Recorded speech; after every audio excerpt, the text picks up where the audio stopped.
Hi everyone. ఈరోజైతే నేను kitchen బాగా క్లీన్ చేసుకున్నానండి. ఎందుకంటే ప్రతిరోజు క్లీన్ చేస్తాను నైట్ అయితే. కానీ ఈరోజు సండే కదా, నాకు హాలిడే ఉంటుందనేసి కిచెన్ అంతా క్లీన్ చేసుకున్నానండి. ప్రతిరోజు నైట్ అయితే పడుకునే ముందు కిచెన్ క్లీన్ చేయకుండా, కిచెన్ కట్ట క్లీన్ చేయకుండా అయితే పడుకోనండి.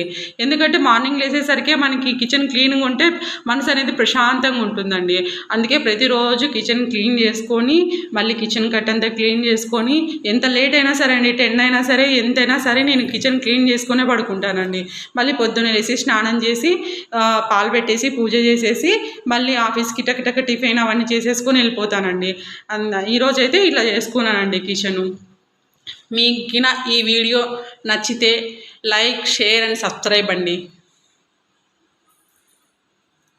చూడండి, ఇవన్నీ నేను ఇలా పెట్టుకున్నానండి.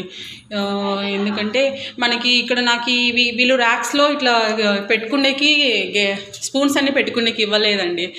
మాది రెంట్ హౌస్ అండి, అందుకని నేను ఇలా పెట్టుకున్నానండి, ఇలా అరేంజ్ చేసుకున్నానండి అన్నీ. ఇదైతే మీషోలో కొన్నానండి. ఇవన్నీ మీషోలో కొని నేను మళ్ళీ ఇట్లా అరేంజ్ చేసుకున్నానండి.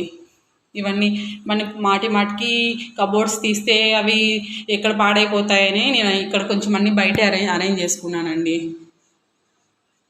ఇదైతే నేను ఇక్కడ ఇండియన్ క్రాఫ్ట్ వచ్చింటే ఇండియన్ క్రాఫ్ట్లో కొట్టానండి. ఇదైతే అమెజాన్లో తీసుకున్నానండి. అమెజాన్లో తీసుకొని ఇంకా నైట్ అయితే దాంట్లో అరోమా ఆయిల్ వేసి వెలిగించి పెట్టేస్తానండి.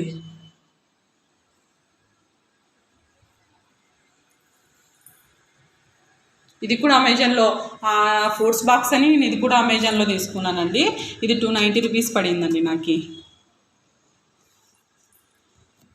మాదైతే రెంట్ హౌసేనండి, కానీ నేనైతే కిచెన్ కానీ ఏదైనా సరే క్లీన్గా పెట్టేసుకుంటానండి. నాకు టైం దొరికినప్పుడంతా మొత్తం నేను ఇంకా కిచెను ప్లస్ అన్నీ హౌస్ అంతా క్లీన్ చేసేసుకుంటానండి. చూడండి, అంతా క్లీన్ చేసి పెట్టేసినానండి. మార్నింగ్ లేవగానే నాకు ప్రశాంతంగా ఉంటే తొందరగా పనులు అయిపోగొట్టేసుకొని ఆఫీస్కి వెళ్ళిపోతానండి నేనైతే. మొత్తం ఫ్రిడ్జ్ కూడా తుడిచేసుకుంటానండి.